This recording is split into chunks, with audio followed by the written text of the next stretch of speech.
I lie down on the floor in a very typically dramatic Lauren-esque way, which was much more so than in my 20s.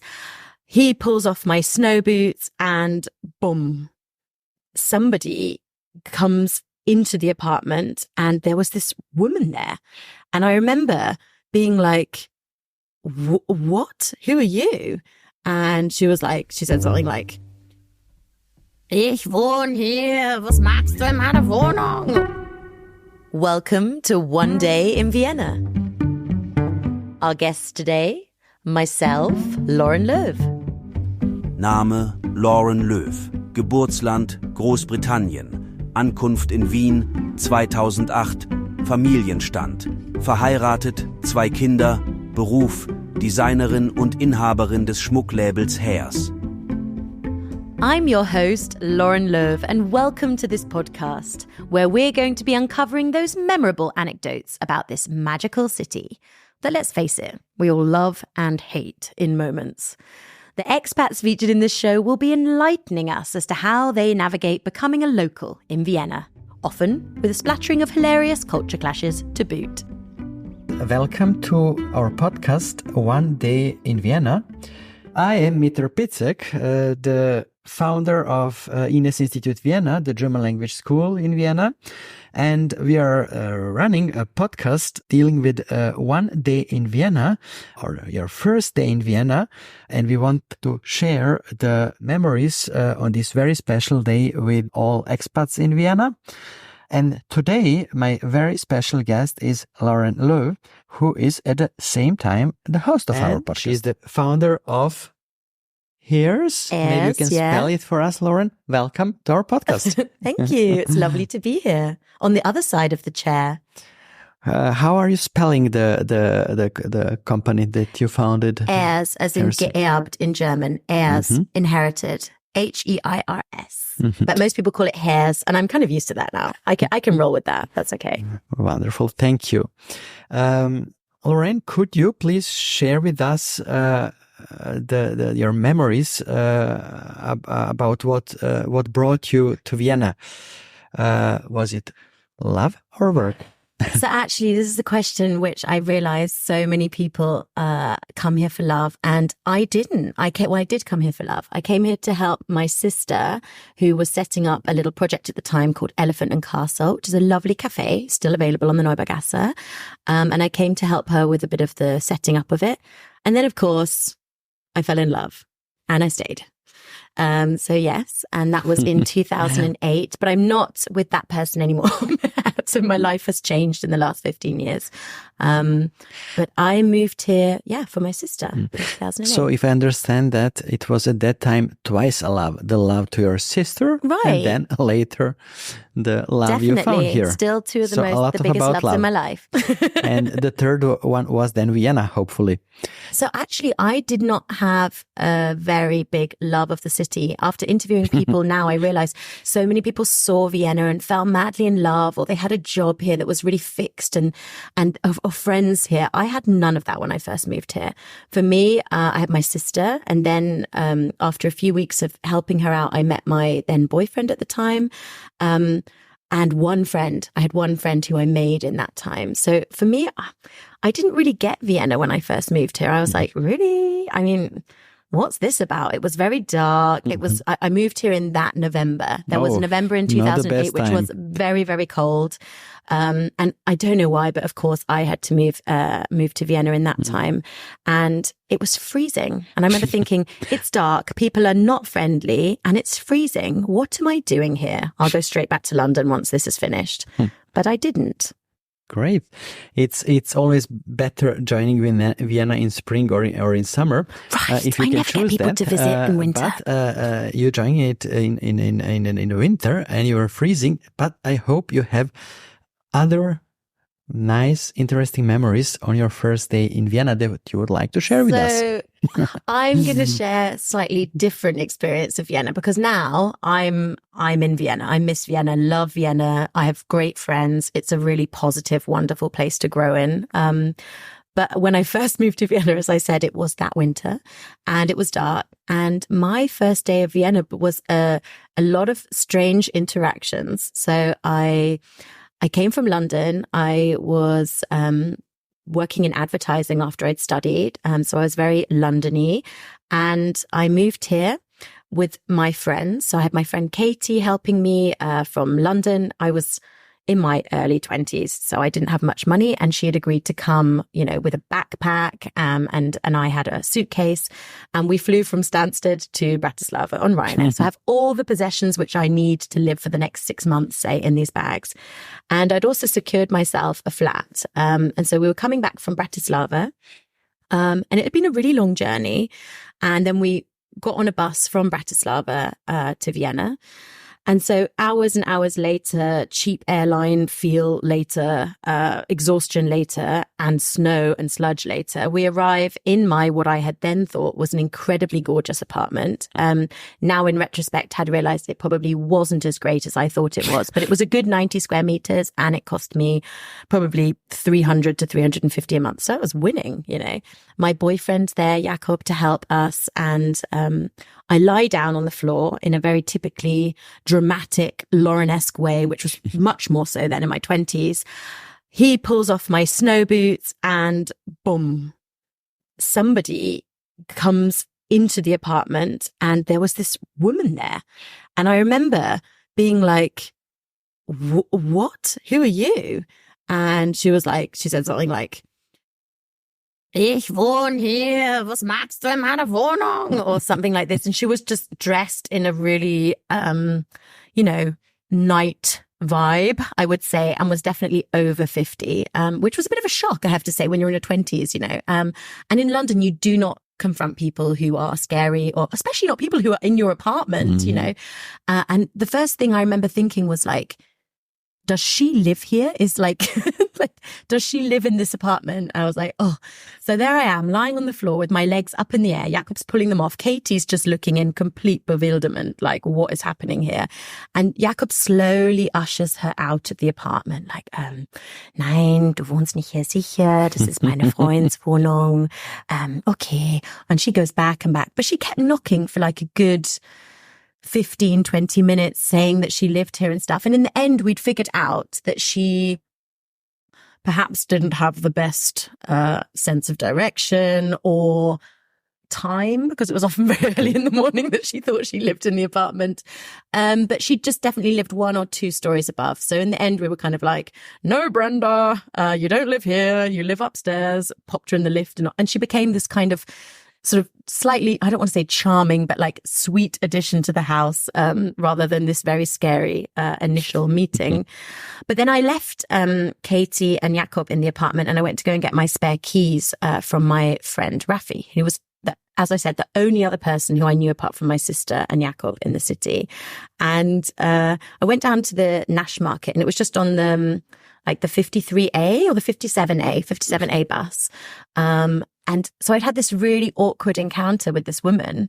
And then my second shift of the day, welcome to Vienna, was I met this, was on the bus, and I was sitting at the back, and there was this woman sitting sort of facing me, and she looked kind of, a bit dodgy, a bit sketchy. But, I'm from London. I'm used to that. That's not anything new for me. And she's sort of trying to engage with me, and I was thinking, no, just don't make eye contact, just leave it. I'd noticed at this point that there were quite a few characters in the city, and people just ignore them. That's normal. But then I decided I was starting to feel a bit uncomfortable, had my headphones in, and then I got off the bus, I think 1 stop before the Naschmarkt. And suddenly something hit me from behind. And I remember being like, what is happening here? I'm being mugged, or I've been hit by a bike or something like this. And this woman had got off the bus and I don't know what she'd done, hit me with a bag or something. And once I sort of found my feet, it was snowy, it was very scary, it was very sludgy. I collected myself, and, she was sort of looking at me, sort of like slightly wickedly, like, swinging this little bag. And I thought, what's going to happen next? Have I made the right choice? Do I want to be here? And so I finally managed to meet my friend Rafi, this amazing, wonderful man who helped me for my first year in Vienna, at least, just like an incredible friend. And you know what was really crazy about the situation? He he was like, I think I got kicked by her once. And I remember thinking like, this is just a completely normal thing that happens. Really strange interactions happen in the city every single day. And they're not actually very dangerous, let's be honest. Most of the time, people are just really strange characters, or they're grumpy, or they're a bit strange if you're from a different country. And that was just not even an event for him. Oh yeah, I think she kicked me once, you know? So I was thinking, oh my God. So that was your cultural clash? Oh, I've had so many since. Gosh, don't get me started. For example, FKK culture. Oh. That was definitely a cultural clash for an English person. Note to self, go to the Donauinsel at your peril with your parents. Oh. My mum nearly What is FKK? Is it a research institution? Oh. So FKK is free body culture, which is not a very English thing. I'm not sure how it is in Serbia, but in England, no. You would be arrested for walking around with your dangly bits everywhere. Separate your soul from your body. Yes. Free your body. I actually heard it was like a post-war movement, but I still think people just love to get their kit off here and, you know, be in public.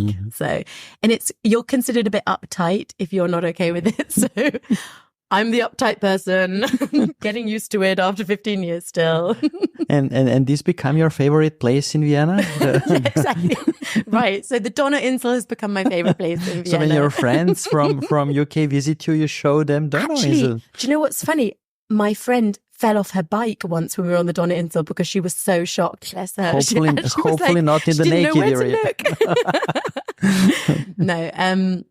I actually have to say it's grown on me. I've become much more relaxed about lots of things, which, you know, when you come from a place, you think that's the way things are.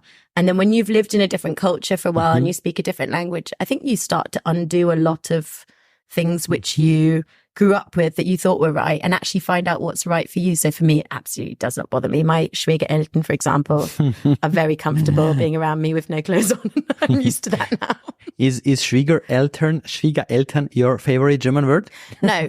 Oh, so I have lots and lots of favorite German words. And one of them does come from my Schwiegermama, and that is Teufel. When my kids grab something that's dirty or say caca or something, oh, my Schwiegermama, she always goes, Teufel. That's very special. Or I love Sapperlot. Sapperlot ist ein Wort, das man im deutschsprachigen Raum benutzt, wenn man sehr überrascht oder erstaunt ist. Man kann es in verschiedenen Situationen sagen, zum Beispiel wenn man sich freut, aber auch wenn man ärgerlich oder enttäuscht ist. Dieses Wort hört man oft in Bayern, Schwaben, im alemannischen Gebiet und in Österreich.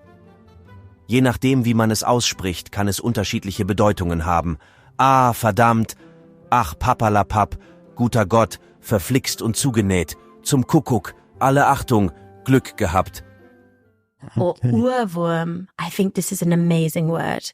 Ohrwurm describes when you have a song that's catchy and it's stuck in your head. And I think that's such a good analogy of it. Can you translate it in English? Earworm. Yes. So a little worm eating through your head of this song. It's so accurate. What would be the English expression for song? We don't have these really utilitarian words for things. We'd say like catchy. Okay. It's a catchy song, or I've got this song stuck in my head. But it's not this graphic idea of a worm, you know, like crawling through your ears. And I also love Vorfreude.